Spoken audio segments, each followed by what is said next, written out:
Welcome, everybody. We are so excited today to be talking about event icons with ethics in meetings and hospitality. It's a big topic, so we brought in one of the big guns to talk about it. We'll be right back and get down where Bruce Weinstein talks ethics in events.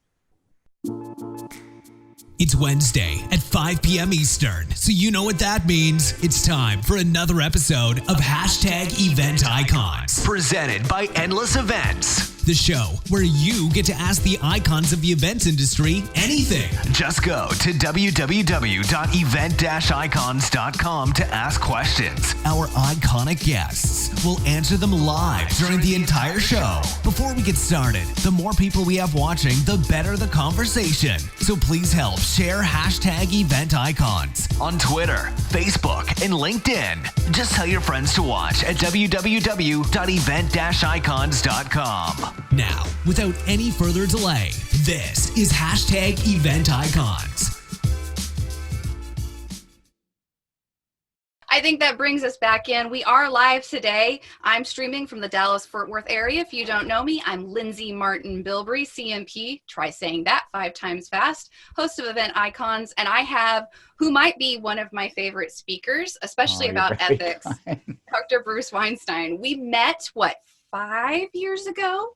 Is it that much? I was trying to think about that. I forget. Yikes. At the National Speakers Association. And I've actually had Bruce both speak on my stages as well as help me co-chair an event that we did when we were working with Jared Bro and talking about meetings and media and how it all fit together. So Bruce, tell us a little bit about yourself, and then we'll get into our hard-hitting questions.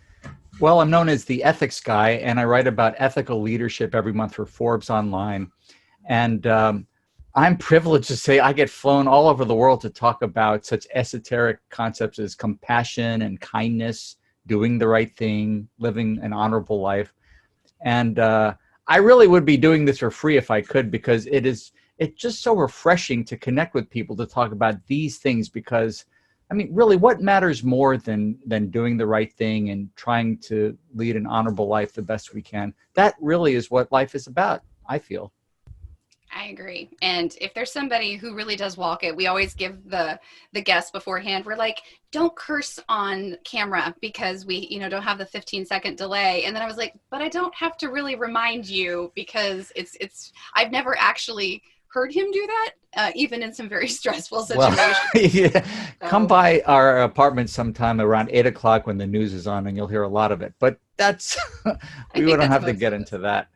So Bruce, our first question that we always ask folks is, if you weren't working in events, what would you be doing and why? Easy. My whole life, my biggest passion and the oldest passion has been cinema. And ever since I saw a movie called You Only Live Twice with James Bond, Sean Connery, one of the great Bond films, I've just been obsessed with cinema. So I actually tried to make a go of it. And I went to South Africa and made a documentary in 1996. But I found that making a living at it is extremely difficult. And it turns out that I may have a bit of a knack for giving talks and making ethics accessible. So that's my what I do for a living. I like it. Well, one of the last times I was working with Bruce, he was actually coming up with almost like a game show that helped participants come in, because ethics can be kind of a dry subject. And it's one... that's so boring, so dry. Yes. And so actually, so now, thanks to working with Jared Bro, who I think was a guest on your program earlier, I have an ethics game show modeled on Family Feud. But instead of funny, trivial questions like name a food that comes in a variety of flavors other than Jell-O, we talk about ethical issues in, say, the event, meetings, hospitality industries. And we have 2 families on stage, and everyone in the audience is a family as well. And I did this with 600 case managers in Arkansas, Blue Cross Blue Shield a few years ago. You can actually have a great town hall discussion, an ethics game show with that many people in the audience, as long as you set it up right. Right. And it makes it fun. It makes it fun. Before we get into it, let's kind of level set, because I was having this conversation with my MBA ethics professor, actually, and everybody defines ethics a little bit different, which is probably part of the problem, right? So in your mind, what is ethics and why is it important for event profs? Ethics is the attempt to answer two questions. What should I do and who should I be?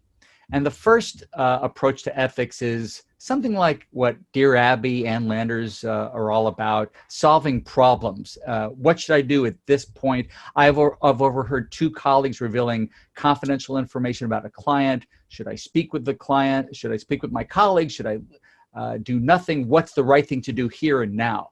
But that second question is actually broader and richer in a lot of ways. Who should I be? What are the qualities of character I should develop over the span of my life that will help me do the right thing every time?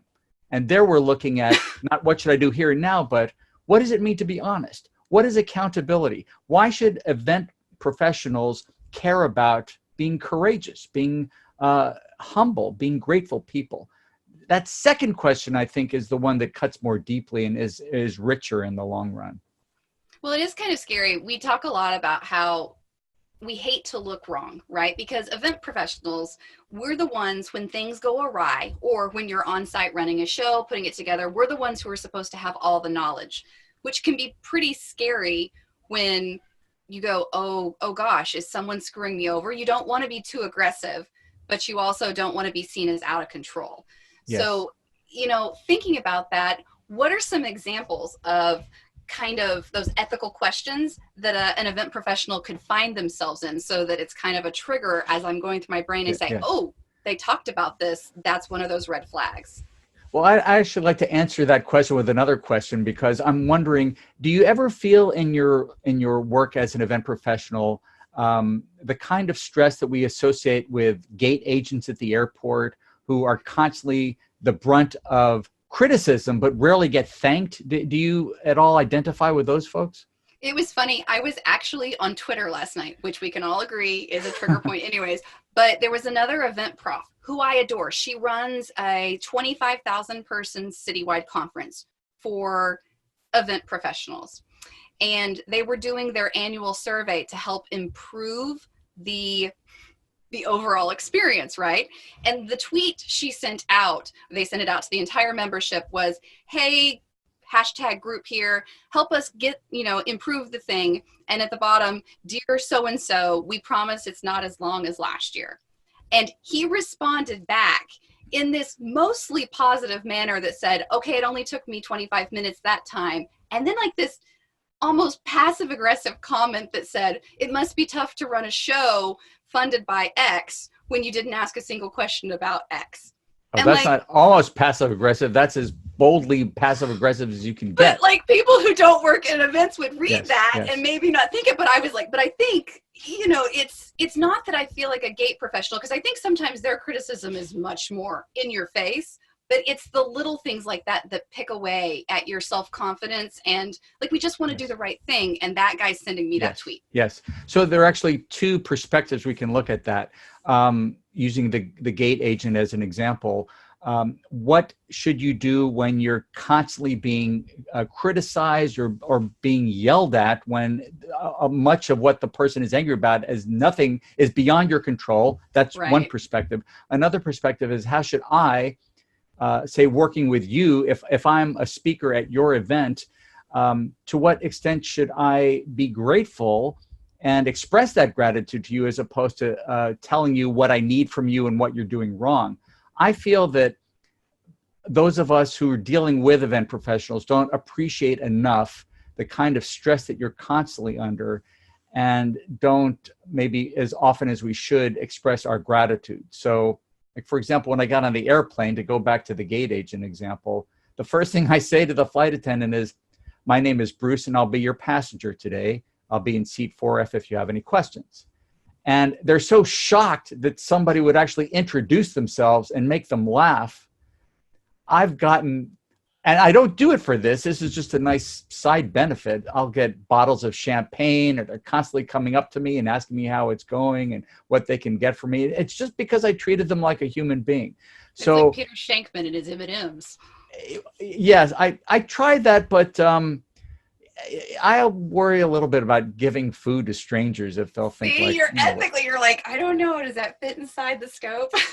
because people are just so suspicious these days. But getting back to ethical issues from the event professional side, how much compassion is required to do the job well, and to what degree are event professionals ethically obligated to resist the impulse to respond to nastiness with more of the same? Because it would be so easy to tell that speaker or tell that demanding person from the hotel what you think of him or her, and yet when you do that, you can destroy a relationship that's taken months or years to build.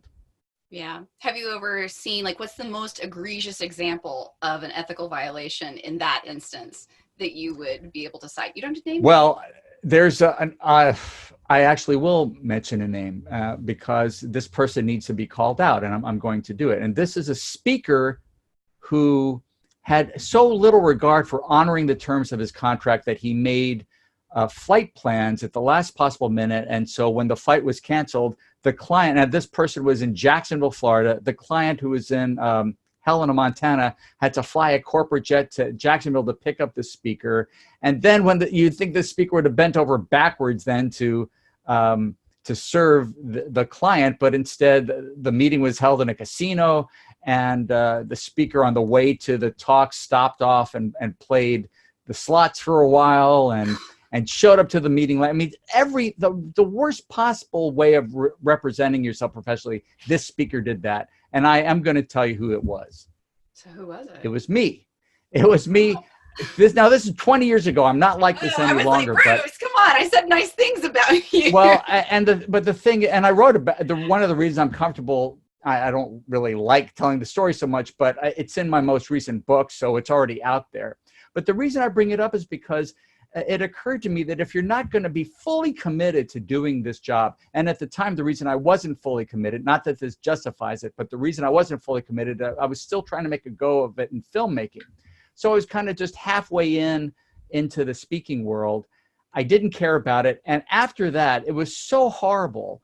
I said, never again. From this point forward, I'm going to give it my all. I'm going to do everything possible to serve the client. And since then, I mean, I guess you could call it hitting rock bottom, although I wasn't an addict or anything, but I was treating the client with such contempt. It was a real cautionary tale, and I will never, ever approach anything like that again. That's why I'm comfortable mentioning the person's name. So I would say probably in the ethical parlay, that's a slippery slope, right? You're thinking to yourself, oh, I'm not actually doing this. I'm doing what I said I would do inside my contract, but you're taking little steps back and kind of eating away at that trust and consideration that the event professional is placed.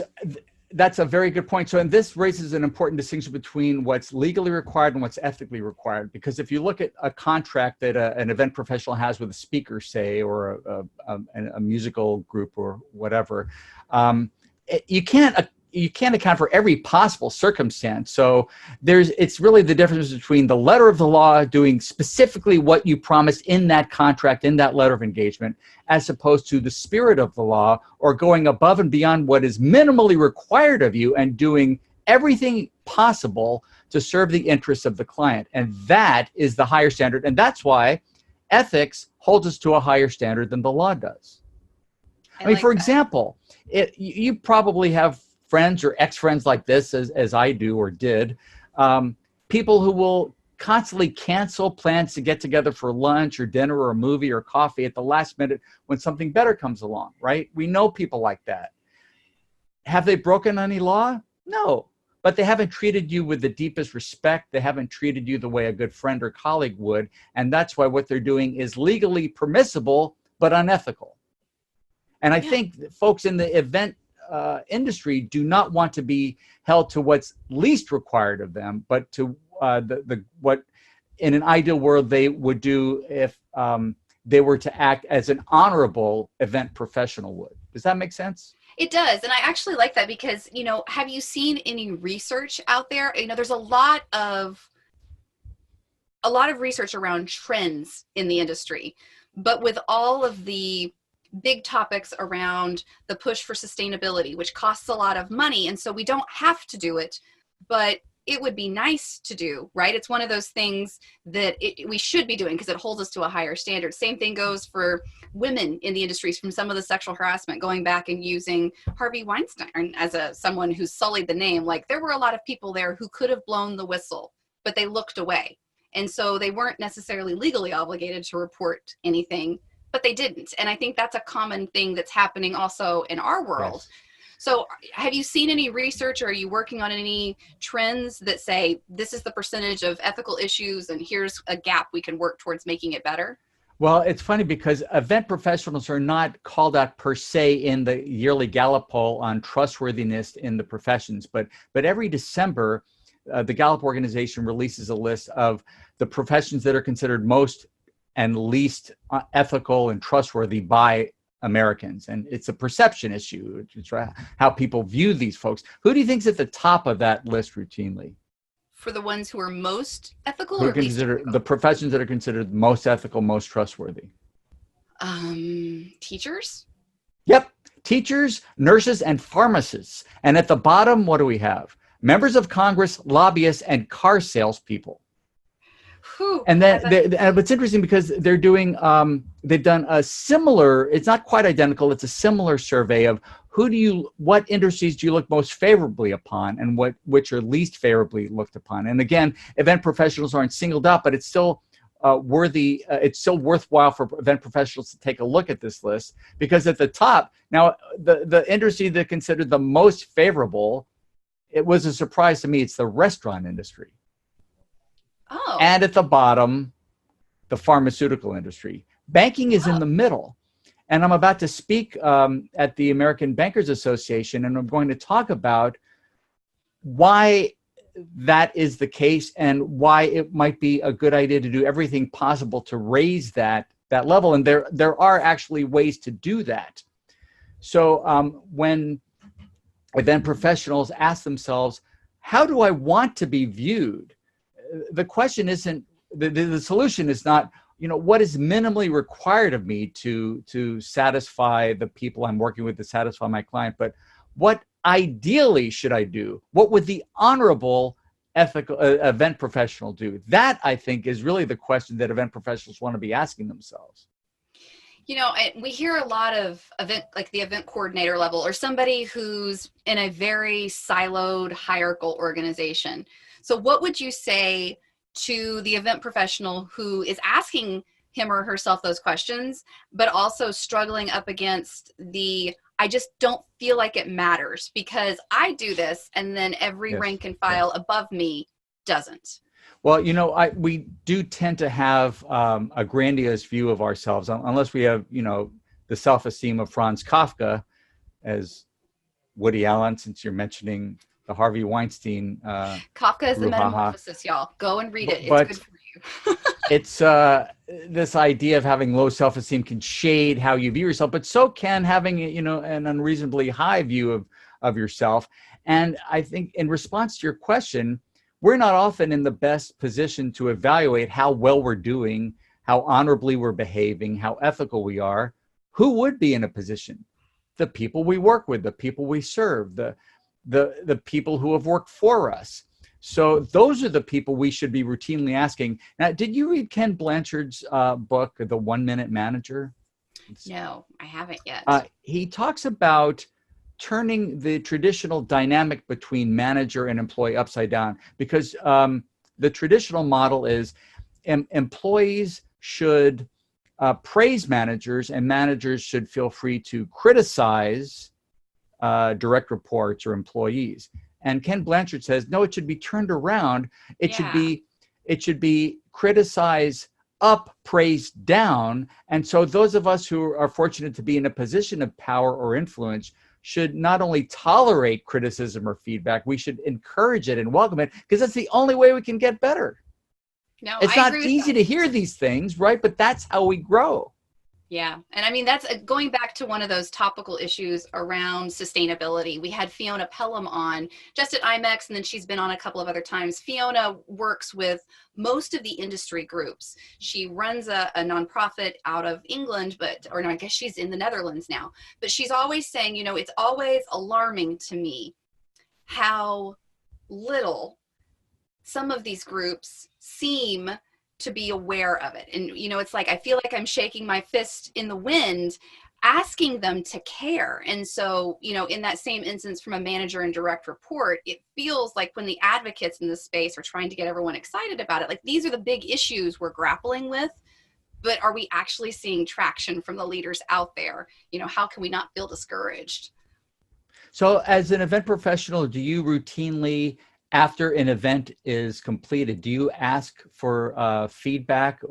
What my wife's in the banking industry, speaking of banking, and the term of art is not failure or shortcoming. It's what are my opportunities for development? My challenges and opportunities. Yeah. Challenges and opportunities. But do you seek this after you've completed work for a client? Absolutely. It's one of the things, actually, it gets fairly in depth, because not only do we assess the entire event, we talk about the before and the after, because most of them have to have a goal. We're trying to raise membership engagement, bring on new clients, make money for them. But we also assess the groups that are on the stage. So, we bring professional speakers in or subject matter experts. How was that? Right down to, was the person we put on the stage good? Did the food suck? I mean, it's more eloquent than that. But speaking of which, by the way, I just have to share with you the most searing criticism I ever received on an evaluation. That I've been doing these for 20 years, and you will not believe what a person wrote at a breakfast meeting. It was as follows. This is the only thing she wrote on the evaluation form. Dried pulp on fork.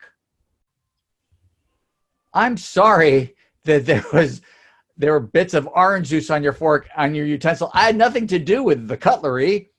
I was delivering the keynote. But it's funny because if there's that one detail, or if the room's too cold or too warm, that's what people will talk about, right? So, well, they like to complain about the things that are very good and very bad. And going back to your gate agent piece, using NSA, like Melissa Lanowette, who was one of the event managers I worked with at NSA, we used to call it kind of like emotional cutting almost. But we would take the feedback, and the ones that were really, really angry, we would call them and say, hey, it sounds like you're upset with the room set. You don't like the design. And, in our industry with NSA, some of these people were actually writing the books on that particular topic. I'm not calling out that guy, but we're going to pick on him because he's a nice man. And we would say, what exactly is your grievance here? Because you had it from a very broad piece. And, to me, that's one of those places where we don't have to do it, but we should be doing it if we really are after member experience. So, there we go, tooting my own ethical horn. But I'll bet people were pleasantly surprised to get a call back because they probably viewed social media or the evaluation form to be just blowing off steam, and that they didn't even consider the consequences. I just want to vent.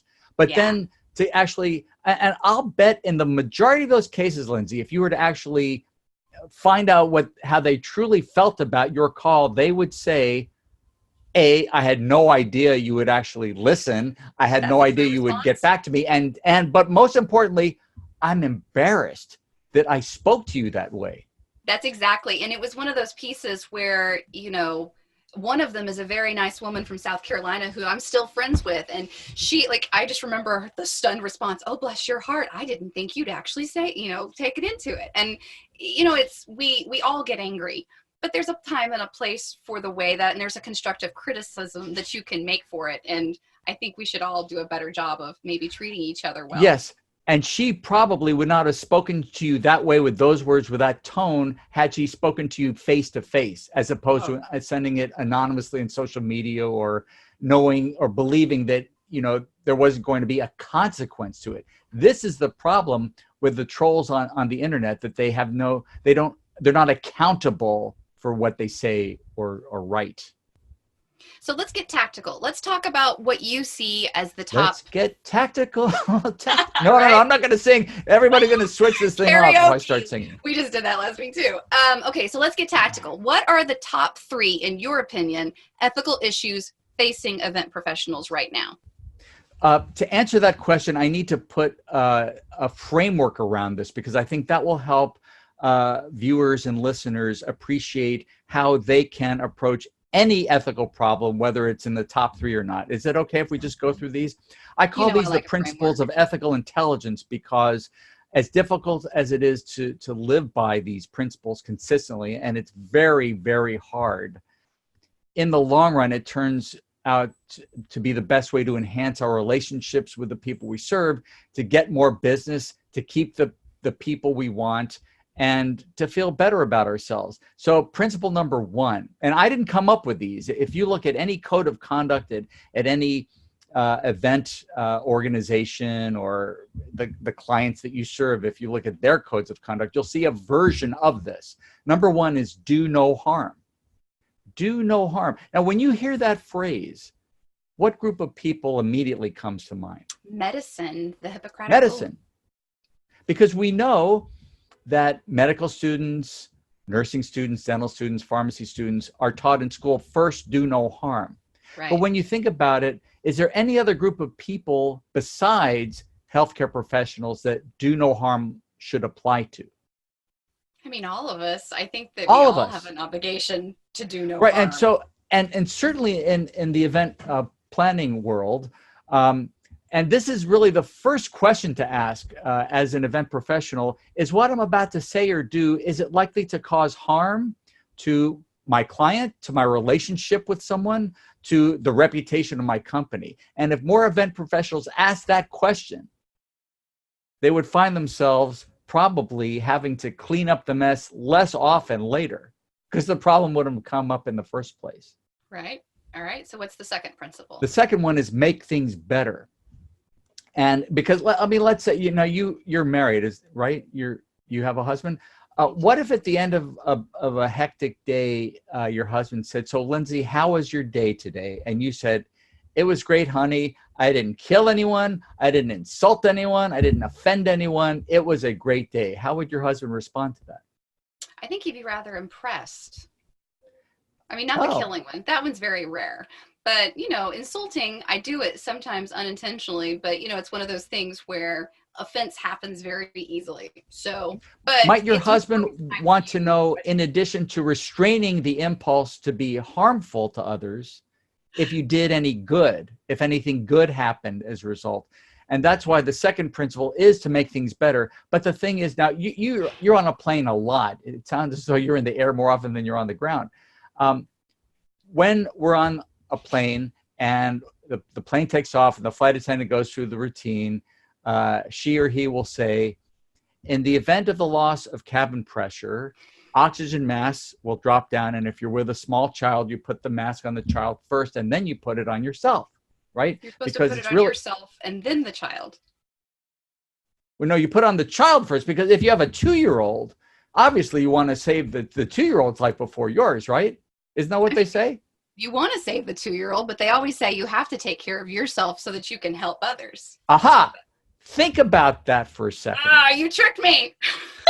Well, no, I mean, when I was in grad school during the Teddy Roosevelt administration, I remember the first time I was giving a lecture to a class and I saw students writing down what I said, and I thought, ooh, wait a minute. I've got to be careful what I say, because people will then write this down and then it's part of the record. So when I say that at audiences, and I say, now you put the mask on the child first, right? It's troubling to see how many people are nodding their heads until someone says, wait a minute, that's not right. Well, you had me double guessing myself. I was like, wait a second. No. Because you're on it. It almost becomes rote memorization. This is why folks in a position of power have a real responsibility to use that power or authority ethically, because there is this tendency, I think, to just go along with what someone is saying, especially, I guess, someone who calls himself the ethics guy. But in any case, back to the masks. You said that, on the plane, if you want to save the life of your child, you first have to make sure you're in good shape first. But when you think about it, that idea that we should take care of ourselves first before we try to help other people has profound implications for everything in our lives. Certainly everything an event professional does, because I see how hard you work. I all the time when I get, like on Friday, I'm giving a keynote in Tyson's Corner. I know that some of the people involved in putting that meeting on are going to come to, not the person I'm going to call out in a little bit, but other folks will come to the event with 2 hours sleep, bleary-eyed, and not at their best because they haven't slept enough, they haven't eaten enough, they haven't, used the workout facility. My point is that if we really want to serve our clients to the best of our ability, we have to take care of ourselves first if we're going to do that. And there's no shame in caring for yourself just for its own sake. So make things better applies to how we treat ourselves as well as our clients. That's why I bring that up. Do no harm, and then make things better. Oh, by the way, if anybody watching this or listening to this would like to have this written down, if they send me a self-addressed stamped envelope, I'll send you a little sticker that I made that you can put right on your computer or on your wall that has all the 5 principles. So we'll get this at the end of it. We'll get your resources for that. But okay, so what's the third one? The third one is respect others. And there are 3 powerful ways that we do that in everyday life. The first is by keeping confidential things confidential.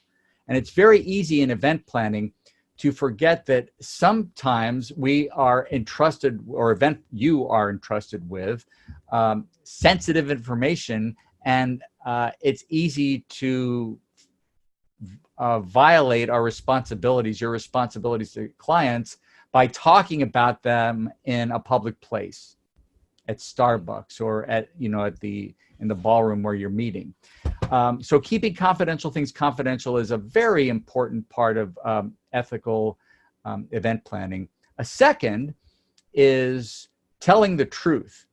And this, what got all this going is when you ask, what are some of the top ethical issues? This is not just an issue for event planners. It's an issue for all of us. Telling the truth. And the thing is, did you ever see that movie, Patton?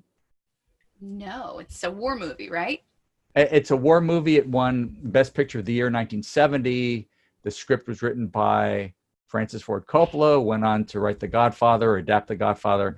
But in the first scene of this movie, I hope you'll take a look at, and I hope people watching or listening to this will take a look at the first scene, because George C. Scott, who plays General George S. Patton, who's a 4-star general, 5-star general. Forgive me for not knowing. Right? I'm sorry? World War II, right? Isn't that when World Patton War was II, the yes. general? Highly decorated. But he says to his troops at the beginning of the story, Americans love a winner and will not tolerate a loser. I want you to pay close attention to how he reads that line. The passion in his voice, the determination that he speaks about is exactly how honest people regard the truth.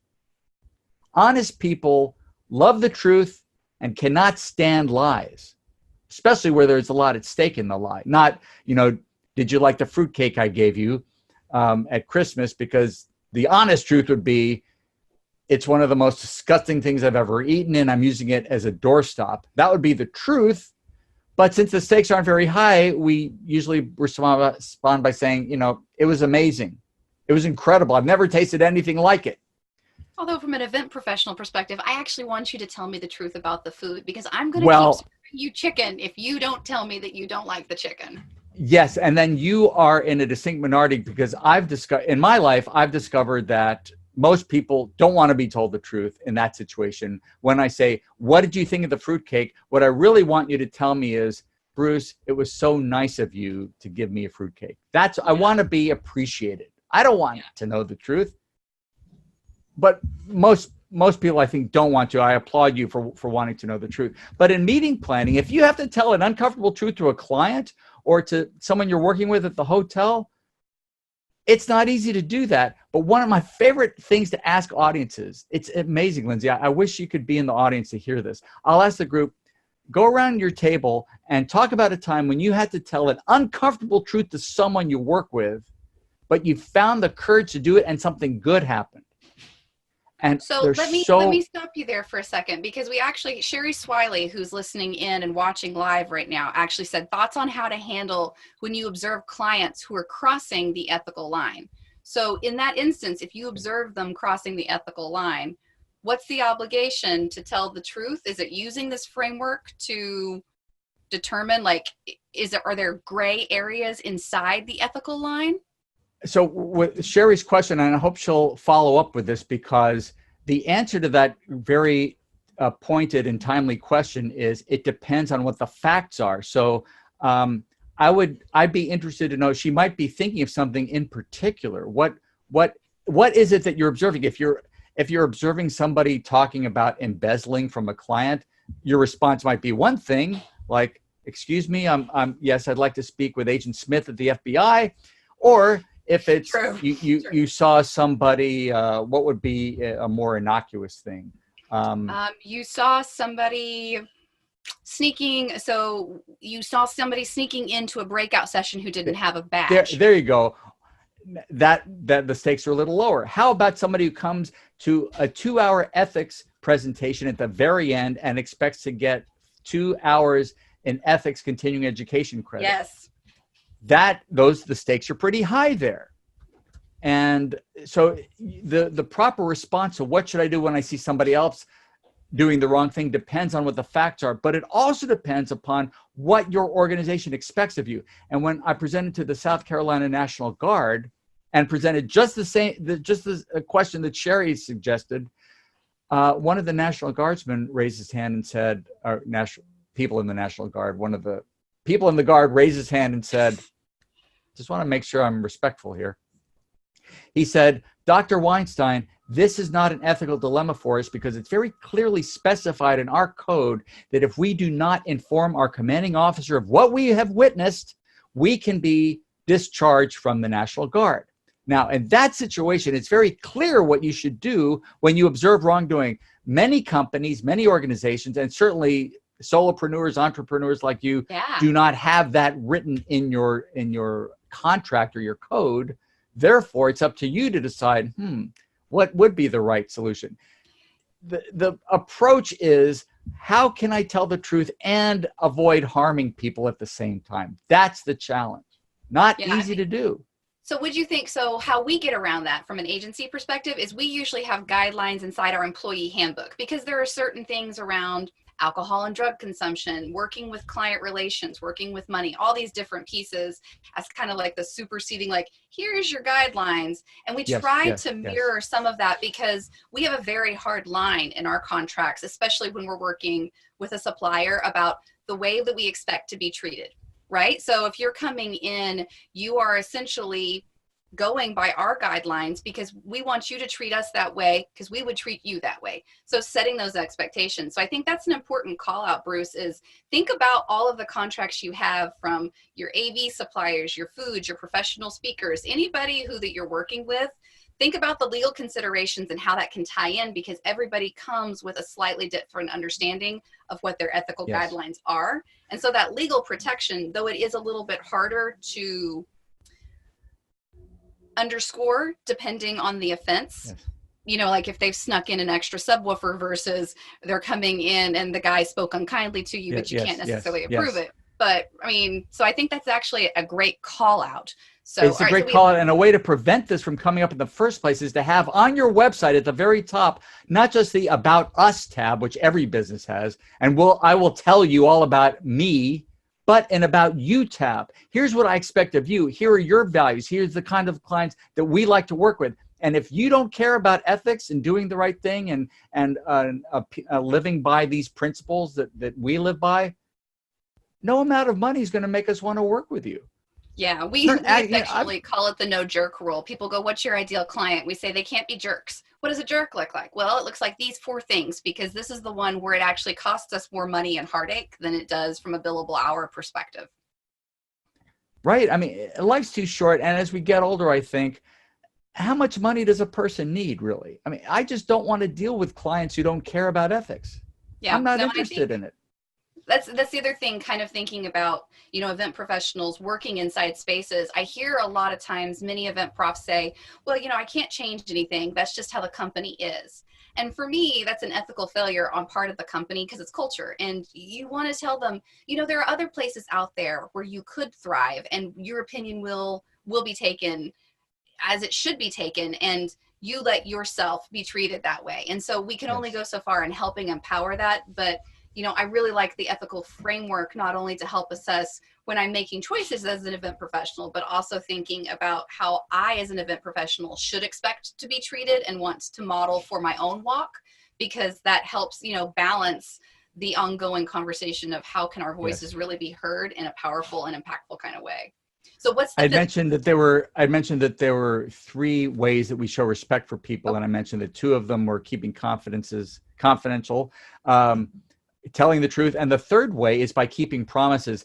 This is probably one of the most challenging aspects of being an ethical event professional, and honoring the promises that we make. And this is something I constantly struggle with, not making promises that we are not prepared to keep or cannot reasonably keep. And since I was speaking poorly of myself a little while ago, I'd like to add another story.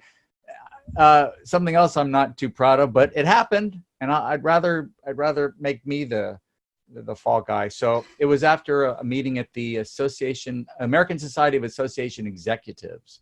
This is like the holy grail for speakers, because everyone in the audience could hire you to speak to their entire organization. And someone came up to me afterwards and told me what organization she represents. And it happens to be one that my wife and I care very much about. And she asked me to write an article for her magazine. And I immediately said yes, because what a great honor that would be. Had I taken a moment to look at my calendar, I would have seen there was no way I could make that deadline. But I didn't check it. And when we got close to the deadline, I called her and asked her for an extension. And she said, can't do it. And I felt like I burned my bridge with this nice person, just because I didn't take a minute to ask myself, can I keep this promise? So since then, and since I've written about it, and it's something we all struggle with, right? Is this something you struggle with? All the time. Resisting the impulse to make promises you can't keep. You know, we coach the volunteers and staff that we work with. When you encounter someone on site or on the phone, we say, you know, can I help you? Oh, of course, no problem. Well, no, the answer isn't no problem, because it probably is several things on there. It's, let me check into that and see how we can help. I understand, or I hear what you're saying. Where can we go further? And it's taking the language. And Jason Hewlett actually has been doing this fascinating speaking series where he comes out, and the whole topic is the promise, because as people pleasers, of which I am completely one, I want to give you all the world. My capacity is not such where that is a reality, and I fail at this daily, and it drives me crazy as a perfectionist. But I often find myself going, oh, but of course I can, because you want to, like you say, make that person feel good, feel happy, and then you just end up killing yourself inside. Well, it's funny that you mentioned Jason Hewlett and that we just talked about the principle, make things better, because he tells a really disturbing story about how after he was on the main stage of the National Speakers Association, which is a plum gig for any speaker to get, that some members of the association rushed up to him afterwards to volunteer what they thought he could do better in the future. And he had just come off the stage and people were peppering him with this unsolicited advice. Now, let's assume, just to give people the benefit of the doubt, that this came from a good place. They wanted to make things better. It ended up doing the reverse of that. It hurt him. And it's understandable that would have hurt him. And unsolicited advice is just not usually appreciated. It isn't. Yeah. So when we say make things better, we really have to be careful about how we apply that. Yeah, because when you go to other people's event, like I go to trade shows and events all the time, and you're thinking it in your head, this is not how I would have done it. I would not have put that ice sculpture there. Why is registration right here? Look at your flow of traffic for that buffet. And sometimes you say it out loud, and you don't mean to be hurtful. You aren't trying to do it. But gosh, it's one of those places where I think a lot of event professionals, we struggle because we do really want to improve it, and maybe no one has said it. Yes. Just quickly, the 4th principle of ethical intelligence is to be fair. And before, you were talking about the Me Too movement, diversity and inclusion are 2 aspects of being fair, because we are, as a society, are trying to do a better job of bringing more people in who deserve to have their voices heard, who have historically been excluded. And the 5th and final principle is to care. I used to, in my previous book called Ethical Intelligence, I used the phrase to be loving, because I wanted to reclaim that word love and show that historically it has a much broader scope than the romantic or erotic way we talk about it now. But I found in road testing it around the world that the term care tends to be embraced a bit more in the business world than being loving or being kind or being compassionate, but it's all the same thing. When you're on the receiving end of love, care, kindness, or compassion, I mean, can you really make a big distinction among those four? I don't think so. No, and I mean, in event professional world, especially sitting in the event planner's shoes, where it's the top, one of the top 5 most stressful jobs in the world, you're just grateful. We take the crumbs. So let's go back. So in your opinion, we have the framework. We're talking about ethics. We've uncovered a few of them. What are the top 3 ethical issues that you see event profs really struggling with? Well, keeping promises is a big one. And since we suggested earlier that sometimes there are issues that come up that aren't specified in the contract or the letter of agreement or a letter of engagement, the event professional has to ask him or herself, well, I'm not technically obligated to do this. I didn't promise to do it. But if I look at promise keeping in a broader sense of what I owe the client who expects the best from me, looking at it that way then suggests, well, you know what? I should go beyond what is minimally required or what is spelled out in the contract and do everything reasonable or possible to help my client have the best experience. So keeping promises, but this goes back to what we were saying before, that it's so tempting to make promises we're not prepared to keep. And so going above and beyond the call of duty is part of it, but also resisting the temptation not to promise things that we can't honor down the road. Those two sides of that coin, I think, are a big issue for event planners. This actually would be a great time for me to call out an example of an honorable event planner that I'm working with right now. And I didn't check with this person in advance, but I hope she won't mind me mentioning her by name. Her name is Vicki Lindberg, and she works in the DC office of Red Chair. And they're setting up a meeting for the Project Management Institute's Washington, D.C. chapter. Vicki embodies every one of those principles that I talked about. She is constantly running interference between the chapter and me. Not that there's any conflict, but she has to be the one to kind of be the messenger back and forth. She never grumbles. She's prompt. And this is something I really appreciate as a speaker. If she's not able to get back to me, or she knows that on Friday she has a lot to do, she will say, don't expect an immediate response. Please bear with me on Friday. I have a lot on my plate. That counts for a lot, to manage the expectations of your client. A big, big deal. She's a tremendous, I didn't know her before this meeting, but I would love to work with her again. That is an example of an honorable, exemplary, highly ethical event planner. All right. So keeping promises, managing expectations is something I think that it kind of goes along the vein of that keeping promises, but in a slightly different way from a issue we all face, because we're all busy and we're all wearing different hats. What else is an ethical consideration you see as an issue? Well, when you see that you might have promised more than you're able to deliver, this is where telling the truth comes into play, because too often I've seen event planners try to get around that by either not responding to emails promptly or speaking around the issue. And the thing is, though, I believe most folks respect being told an uncomfortable truth more than being lied or deceived. And sometimes here's something that I hear too often from speakers and event professionals. It's easier to ask for forgiveness than permission. You hear that a lot? I do, yes. It's easier for whom? That just because it's easier doesn't mean it's better. Right. It's much better to ask for permission and to prevent the problem from coming up in the first place. So some of these issues that we're talking about are not unique, of course, to event professionals, but it is something I think that all of us, especially event professionals, can take to heart, and to resist the temptation to fudge the truth or to respond slowly to an email or to make something up. I just respect it so much when someone says, Bruce, I have to tell you the truth. The money that we said we would be able to deliver, well, it's going to be delayed 2 weeks. I just respect that. I mean, I'm not happy about it, but I respect it much more than being lied to. So transparency, in addition to keeping promises and managing. I think this term transparency, I'm not criticizing you. Well, I guess in a way I that's am. a great way to pick on it. It's become used so much, it doesn't even mean anything any longer. Because when I think of, what I think of when I hear transparency? I think of a Windex ad, and I think of the window being clean. I know that's a metaphor for it, but why can't we just talk about honesty? Because I mean, I think it's an H word. We can't talk about that. Internal and external. Like, when I talk about transparency, is there a reason something's delayed? I want to tell you the truth, but I'm not going to tell you that somebody else on this end hasn't paid in order to pay you, which is sometimes the uncomfortable truth on the event professional side. Like, there's a layer of things coming in, and you want yes, I appreciate that. Yes. And also, when we talk about being truthful, now, do we have an obligation to tell the truth, the whole truth, and nothing but the truth all the time? Well, if you're in a court of law, yes.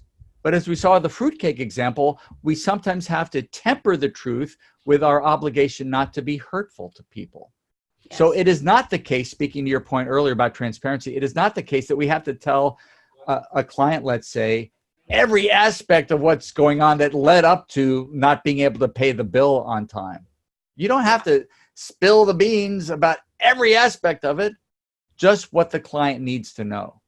Yeah. Really needs to know to make an informed decision. So this has been so much information I love the 5 principles. We've got several instances of issues that I think event professionals are facing and ways to kind of combat that coming into it. We've talked about some of the big issues, some of the very tactical ones. Where or what are some resources right now that you're reading? I know you called out a couple of books, The 1 Minute Manager, looking at the movie Patton. What are some of the resources and tools you're using right now that you're like, gosh, I can't live my life well without this?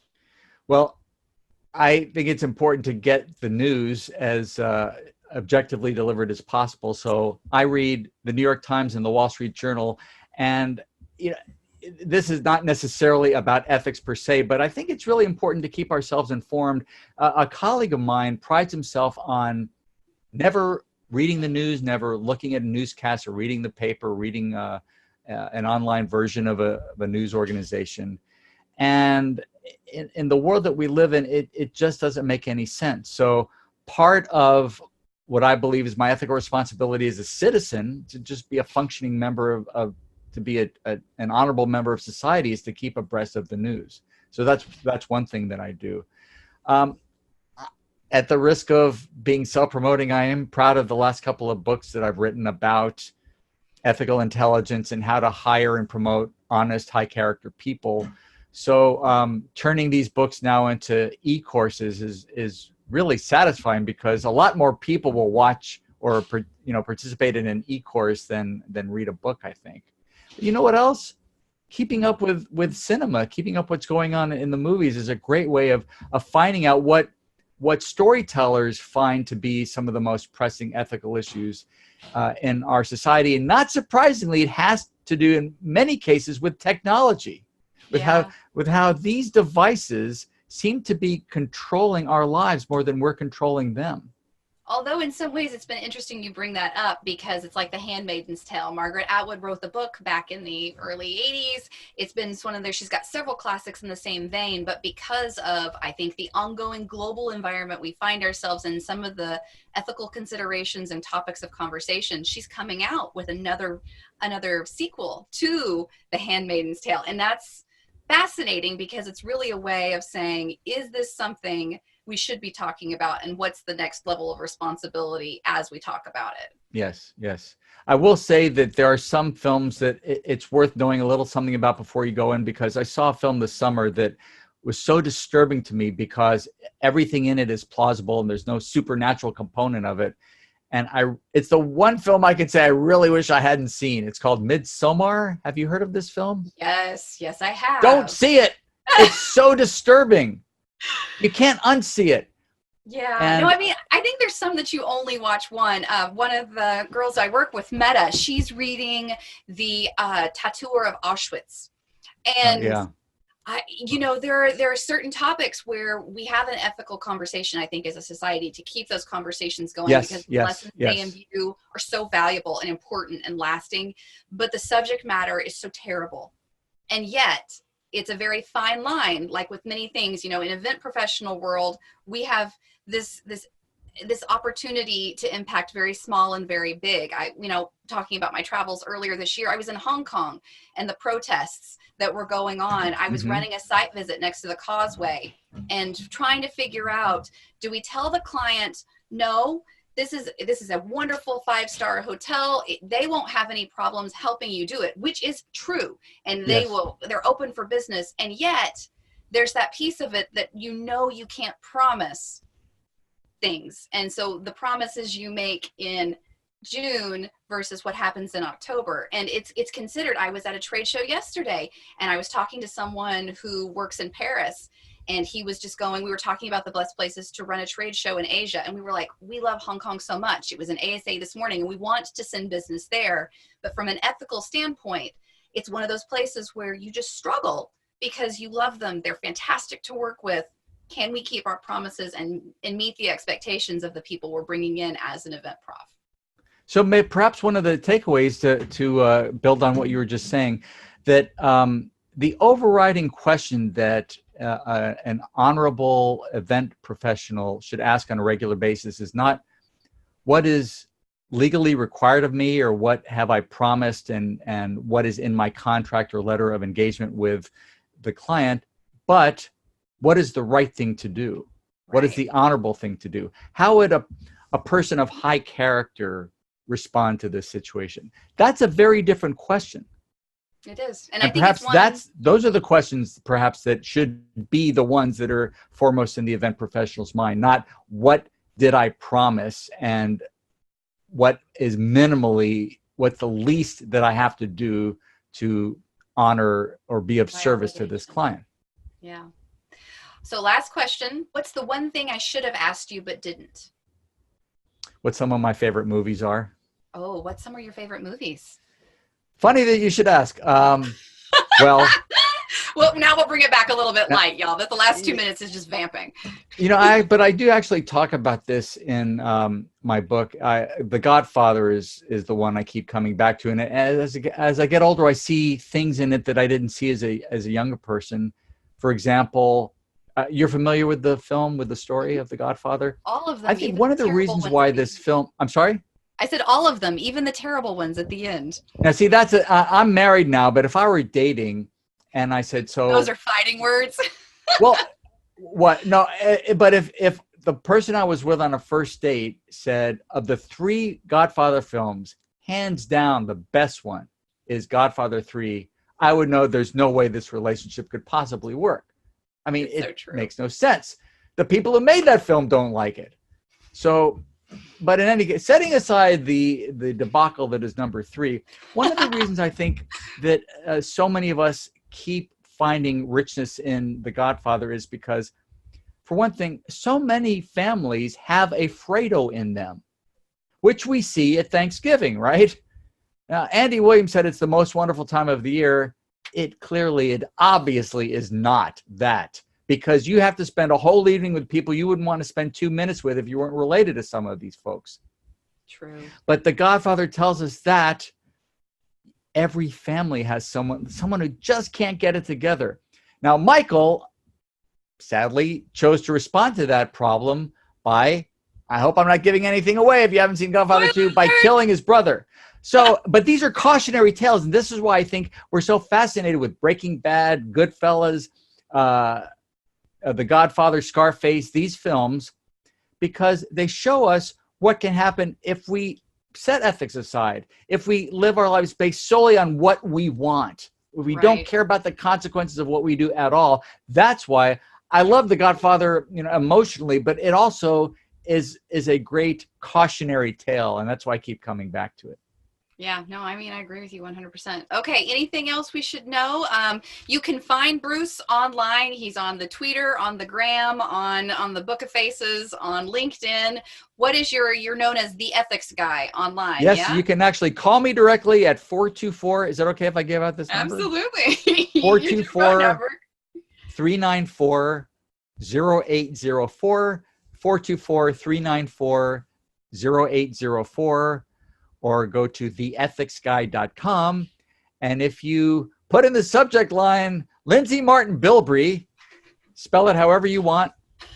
I'll send you an ebook I'm especially proud of. It's called One LinkedIn Habit You Need to Develop. And it's about the art of writing unsolicited recommendations on LinkedIn on a regular basis and how this will transform your own life, but also the lives of the people you touch by doing this. So just write to me and put Lindsay Martin-Bilbrey, however you want to spell it, in the subject line, and I'll send you this ebook. All right. Well, or just put anything in this other than give me the ebook. I do sometimes get this. Give me the ebook. Icons. Yeah, make it nice and easy. We always drill into them. Hashtag event icons. Hashtag event icons. All right. Well, this has been a pleasure. You can find Bruce online. You can call him directly. You can do it. You can also catch him in Forbes. He writes one of my favorite ethical leadership columns on Forbes. Look for him out there on the internet.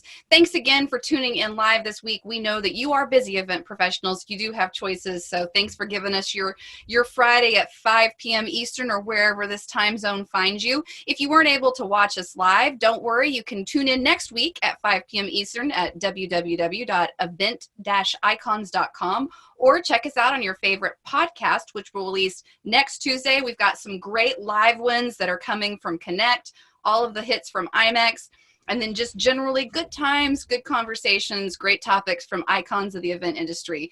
We are so thankful for you. Tag us on the gram, on the Twitter, on the Book of Faces, on LinkedIn, hashtag event icons. Let us know what you, the event professionals, want us to be talking and finding out more about. And we'll see you next week. Thank you so much. Thank you for joining us for another amazing episode of Hashtag Event Icons. To catch all the bonus content, resources mentioned, and an invite to our Facebook and LinkedIn groups, head to www.event-icons.com. Also, let us know what you thought about this week's episode. Share your biggest takeaway. Just tag your post with hashtag Event Icons. We'd love to hear from you. Thank you again for joining us. We'll see you next Wednesday at 5 p.m. Eastern, right here on Hashtag Event Icons.